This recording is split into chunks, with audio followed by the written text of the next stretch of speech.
Madame, Monsieur, bonsoir et bienvenue dans le 20h de TFM. Dans l'actualité de ce mardi, début du bac général, le taux de participation a atteint presque 98% selon le ministre de l'Enseignement supérieur. Nous ferons le point à Dakar et en région. Grogne des travailleurs de l'aéronautique civile, le syndicat a déposé un préavis de grève. Les travailleurs dénoncent un mauvais management du secteur. Ils pointent le mutisme de la tutelle. Et puis à la une également, la conjoncture économique asphyxiante pour nombre de sociétés.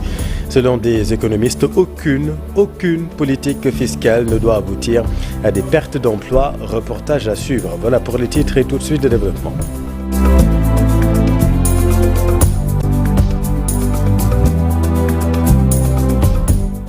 Les candidats qui n'ont pas pu passer l'examen en raison d'un problème d'état civil seront envoyés au mois d'octobre, affirme le ministre de l'Enseignement supérieur. Les épreuves, vous le savez, ont démarré ce matin. Le taux de participation a presque atteint 98%. Voici le docteur Abdourahmane Diouf. Nous avons fait 3 grandes étapes, parce qu'ici nous avons visité le lycée de la zone de recasement, et puis le lycée franco-arabe. Avant, nous avons démarré au point E avec le centre Serigne Fadilou Mbacké, et puis nous sommes allés aussi au lycée Limamoulaye.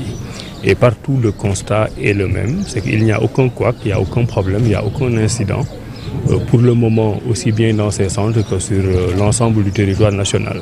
Vous voyez aussi que le taux de présence est assez intéressant. On vous a donné les statistiques ici autour de 98% de présence. C'est la même chose pratiquement au niveau national. Cette année, sous les instructions du Premier ministre, nous avons décidé de donner une chance. Ce qui était forclos, c'est ceux qui auraient dû s'inscrire depuis janvier, qui ne l'ont pas fait pour une raison ou pour une autre. Nous allons leur donner la semaine prochaine la chance de venir s'inscrire. Il y a beaucoup d'élèves, des milliers, qui n'ont pas pu faire le bac pour des raisons d'état civil. Nous avons décidé de réouvrir les listes pour leur donner l'opportunité de faire la session de remplacement au mois d'octobre. Pas pour ceux qui ont de faux extraits de naissance. Ceux-là, on ne les acceptera pas au bac. La période de réinscription sera très courte, sera juste après le bac, que nous attendons entre 80 000 et 90 000 bacheliers. Ce qui serait un excellent résultat. Nos universités y sont préparées et au niveau du ministère de l'Enseignement supérieur, nous travaillons à leur donner des mesures d'accompagnement qui nous permettent d'orienter tout le monde sans pour autant que cela se ressente sur la qualité de l'enseignement. Et nous avons un pari cette année. Vous savez que la durée moyenne d'orientation des élèves après le bac, c'est 6 mois. En tout cas, l'année dernière, c'était 6 mois. Et cette année, nous avons mis en place un dispositif qui nous permet de pouvoir orienter au moins 80% des bacheliers le 19 septembre. Le centre Sergent Malamine Camara regroupe plus de 1000 candidats. Malgré l'interdiction du téléphone, un élève a été pris avec son portable. Voyons tout cela avec Abifaye.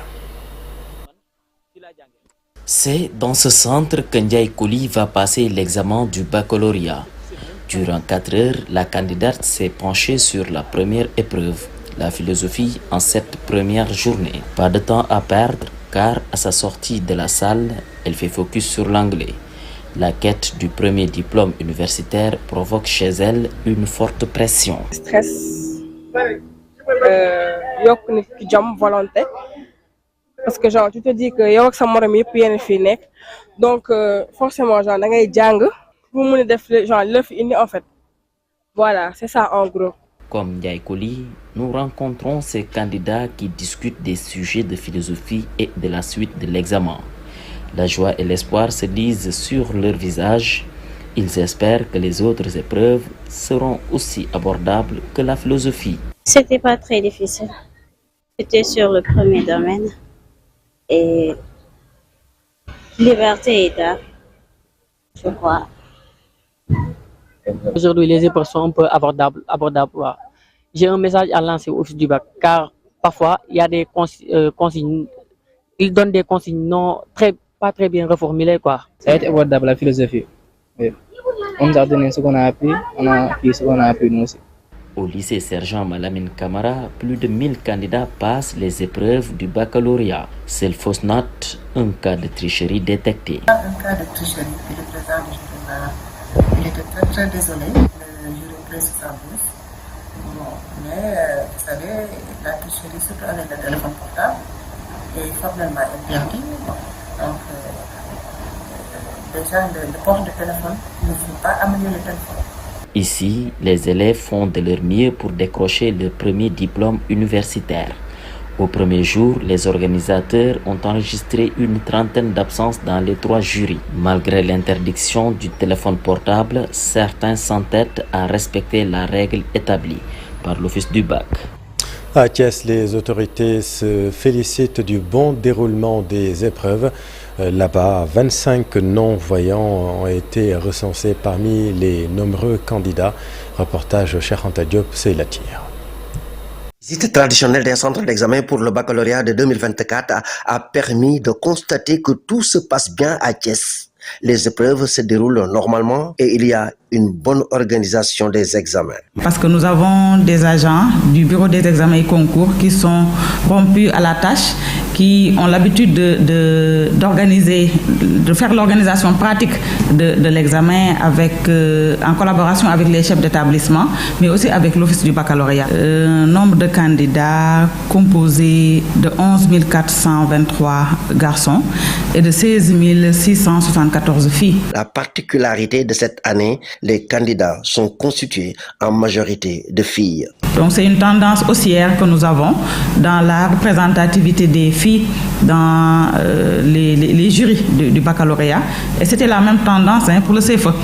Alors, donc c'est en continu parce que tout simplement, il y a eu des programmes, beaucoup de programmes qui ont été développés en faveur de l'éducation des filles. Et ces longues études-là restent un défi pour les filles qui parfois ont l'âge de se marier, soit sont dans des milieux qui ne militent pas en faveur d'une éducation poussée d'une fille. Parmi les candidats, 25 non-voyants mis dans d'excellentes conditions font les épreuves au niveau du foyer du lycée Malick Sy de Thiès. Il y a un nombre suffisant de correcteurs et les forces de l'ordre sont déployées en masse au niveau des différents centres d'examen. À Kaffrine, l'inspection d'académie compte plus de 7700 candidats, soit un taux de 97%, avec une forte présence là-bas également des filles. Selon Abdoulaye Ouad, l'IA de Kaffrine, cette année, beaucoup de candidats individuels sont absents. Le voici avec Ndeye Awa Bey. Globalement, les épreuves ont bien démarré dans tous les centres. Nous avons un taux de présence de 97%. Nous avons noté 110 absents et il y a beaucoup de candidats individuels absents. C'est que globalement, comme l'a dit Madame le gouverneur, l'organisation est correcte, pour ne pas dire parfaite, et que les épreuves ont bien démarré. Nous avons globalement, pour l'Académie de Kaffrine, 3724 candidats.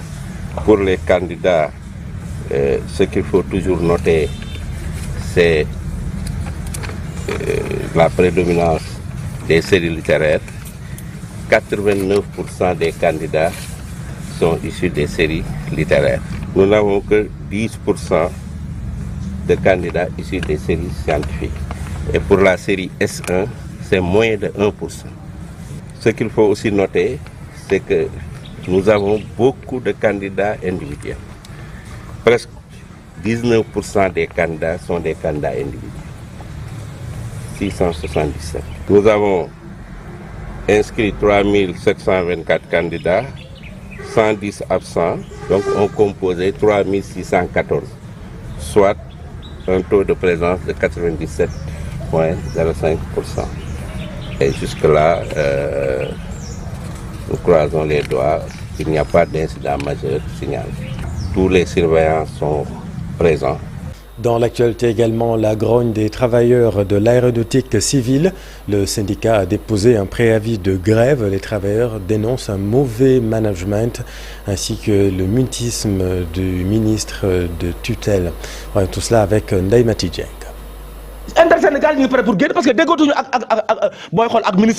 Le syndicat autonome des travailleurs de l'aéronautique civile, Sinatrac, dépose un préavis de grève dès ce mercredi.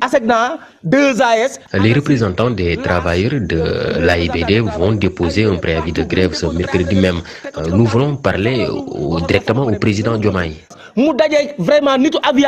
C'est parce que le secteur de l'aviation fait face à d'énormes difficultés. Les salaires des travailleurs de 2AS ne sont pas bons et puis rien ne marche là-bas pratiquement. Les voitures que vous voyez à l'AS sont des véhicules en location. À cela s'ajoute le tâtonnement de l'État du Sénégal qui jusqu'à présent n'a pas décliné sa feuille de route, signale le Sinatrac. Nous ne savons pas ce qu'ils veulent faire exactement. Nous n'avons aucune idée et sur leur feuille de route, le bâtiment de l'ANACIM est complètement délabré et risque de s'effondrer à tout moment. Ces syndicalistes pressés de voir des solutions urgentes à tous ces problèmes interpellent le président Bassirou Diomaye Diakhar Faye. Le président de la République avait annoncé la tenue des assises une fois élu, qu'il se mette donc au travail et nous pouvons même l'accompagner pour la tenue de ces assises. Mouvement d'humeur à la télévision nationale, les travailleurs, les représentants du personnel annoncent qu'ils vont saisir le tribunal du travail pour dénoncer les agissements de la nouvelle équipe dirigeante. Voici le journaliste Mama Moussagnon. Nous n'accepterons pas que l'accord d'entreprise soit remis en cause par le directeur général. Il n'est pas question. Et nous avons décidé, avec la centrale syndicale de l'UNSAS, de traduire cette affaire en justice ou d'essayer cette affaire en justice. Les prestataires qui recevaient 300, 250 000, il les a rétrogradés jusqu'à 100 000 francs. Pour venir ensuite suspendre l'accord d'entreprise qui a été signé depuis plus de 3 mois. Et les agents étaient payés depuis 3 mois sur la base de ces salaires. Je ne parle même pas de ces embauches. Parce que depuis quelques semaines, il a commencé à embaucher à gauche et à droite, au moment où des pères de famille ont été licenciés tout bonnement. C'est pourquoi aujourd'hui nous sommes levés pour dire non, non et non, ça ne passera pas. Pour nous, il n'a pas question ni de suspendre, ni de supprimer un avantage acquis parce que c'est la loi, c'est le droit du travail. Une fois qu'il y a ce qu'on appelle les 3 critères... La conjoncture économique asphyxiante pour un nombre de sociétés. Selon des experts interrogés, aucune politique fiscale ne doit aboutir à une perte d'emploi. C'est un reportage de Pape Faranig. L'environnement des entreprises sénégalaises est peu reluisant depuis un certain temps, coïncidant avec un régime qui prône la transparence, une situation alarmante décriée par les acteurs. C'est une situation peu reluisante dans la mesure où les entreprises sénégalaises ont comme dénominateur commun d'être quand même désargentées et quand même d'être endettées aussi. Nous avons effectivement, comme vous le dites, constaté dans le discours du patronat, vu que il y a des alertes. Et c'est des alertes qu'il faut toujours prendre au sérieux. Je pense que pour un gouvernement qui vient d'arriver, ce qui aurait été une bonne chose, c'est qu'effectivement qu'il y ait de la transparence dans tout ce qui est en train d'être fait, qu'il y ait une bonne communication dans ce qui est en train d'être fait, de bon pour la population et pour les entreprises, mais qu'il n'y ait pas un sentiment de discours qui fait de la répression. Avec le discours du nouveau régime sur le redressement fiscal, certains chefs d'entreprise n'excluent pas de supprimer des emplois. Nous, en tant que syndicat, nous ne partageons pas quand même l'avis qu'il faut, parce qu'il y a une répression fiscale, que nous devons mettre à la porte des travailleurs. Non, nous ne sommes pas d'accord sur ce slogan. Par contre, nous appelons l'État à voir avec ces chefs d'entreprise, quel que soit le bord où ils sont, que ce soit dans la presse, que ce soit dans les entreprises multinationales ou partout où ils sont, de pouvoir voir le passif de la fiscalité qu'ils ont. Certains peut-être, ça date de longtemps, qu'ils ont eu des facilités, des moratoires. Aujourd'hui, il faudrait que l'on regarde comment accompagner ces entreprises-là aussi pour que l'on ne puisse pas leur demander de payer tout d'un seul coup, etc., etc. Vu la situation précaire des entreprises, il est impératif d'avoir une politique adéquate pour sauver les emplois. Donc l'État a l'obligation de nous accompagner, de nous mettre dans un environnement assaini, incitatif, attractif, afin qu'on investisse le plus, afin qu'on crée le plus d'emplois, de la valeur ajoutée, de la richesse dans ce pays. Énième alerte du patronat sur la situation des entreprises. Si l'État continue sur cette lancée, il y aura un risque de perte d'emploi dans le secteur privé, au moment où des milliers de jeunes cherchent du travail, soutiennent-ils. Et selon l'économiste Babacar Gaye, cette situation représente une menace sur les emplois et la viabilité des entreprises. Il est interrogé par Chérif Dia. Comprendre que trop de fiscalité peut nuire certaines entreprises parce que ça empêche à l'entreprise d'investir d'abord, ça empêche aussi à l'entreprise d'innover et aussi ça empêche à l'entreprise de faire ce qu'on appelle la création d'emplois. Parce que si les entreprises subissent trop la pression fiscale, elles n'ont plus un certain nombre de marges de manœuvre pour recruter davantage. Et éventuellement aussi, quand on parle de fuite d'opportunités de recrutement, on parle carrément aussi de ce qu'on appelle une migration de l'activité économique dans d'autres pays. Parce qu'il faut comprendre qu'on peut adopter la méthodologie de ce qu'on appelle le min-max. Le min-max n'est rien d'autre que réduire le coût de la fiscalité et permettre de recouvrir le maximum de fiscalité. C'est-à-dire, si aujourd'hui on dit à toutes les entreprises au Sénégal que voici un régime standard donc de fiscalité, ça permettra à toutes les entreprises de répondre favorablement à la fiscalité. Il est important de signaler que trop de fiscalité peut nuire carrément l'entreprise et pousser l'entreprise même à mettre la clé donc à la porte. Religion à présent, ce dimanche, la paroisse Saint-Jean-Baptiste de Thiès a célébré son saint patron. Une cérémonie doublée de l'action de grâce du nouvel évêque de Nouakchott, originaire de la famille paroissiale, son Excellence Monseigneur Victor Ndione, accompagné d'une importante délégation composée de l'évêque émérite de Nouakchott, de prêtres, de religieuses et des fidèles du diocèse. C'est un reportage de Daniel Diouf et Demandao.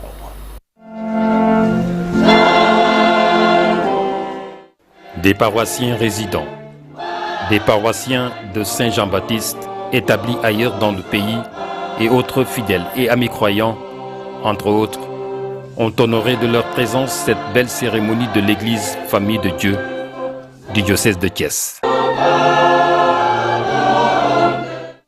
Une messe pour célébrer la nativité de Jean-Baptiste, encore appelé le précurseur, celui qui avait pour mission d'annoncer la venue du Messie.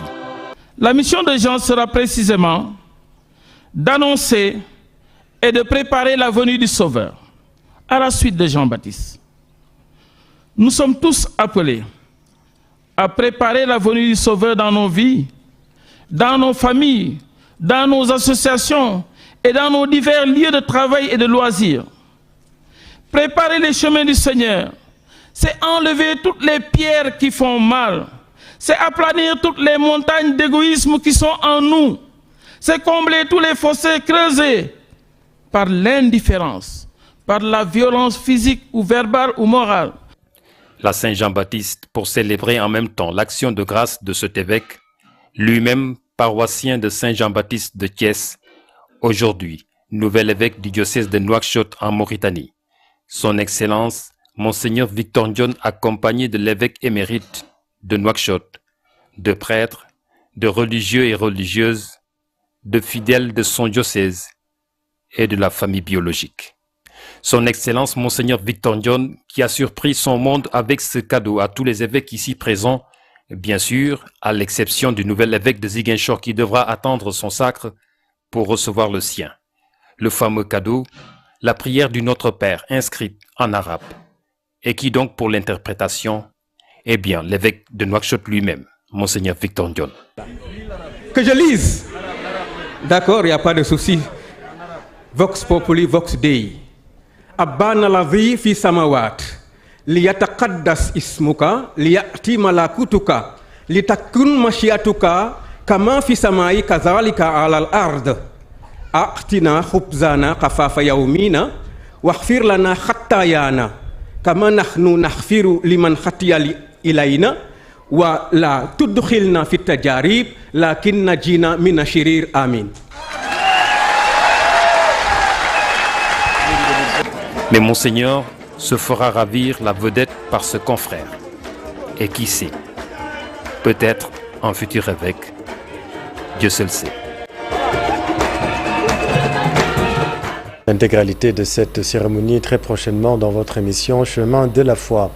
Et puis la radio privée Sud FM a fêté ses 3 décennies d'existence lundi, un anniversaire qui a réuni tous les anciens journalistes et collaborateurs de la radio. Fatou Bintou Conté.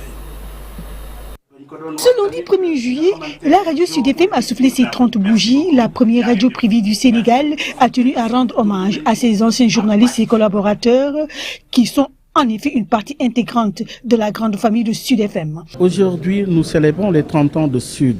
Célébrer les 30 ans de Sud, c'est célébrer une génération. 30 ans, c'est plus d'un quart de siècle. Et c'est la raison pour laquelle cette date est symbolique pour nous. Vous avez pu constater de vous-même, depuis votre arrivée, que tous les anciens sont venus, hommes, femmes, tous ceux qui ont été au départ à cette aventure, se sont justement montrés très tôt le matin pour justement nous faire signifier quelque part qu'ils sont de la famille. Et c'est ça aujourd'hui, cet esprit qui a été inculqué dès le départ. C'est ça l'acte qui a été posé, c'est ça la symbolique.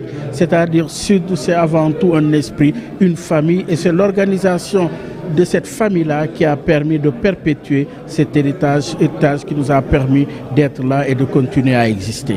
30 ans d'informations fiables et vérifiées, l'information juste et vraie, le label de cette radio. Elle n'a jamais dévié de la ligne originelle sur laquelle elle a été placée depuis le début.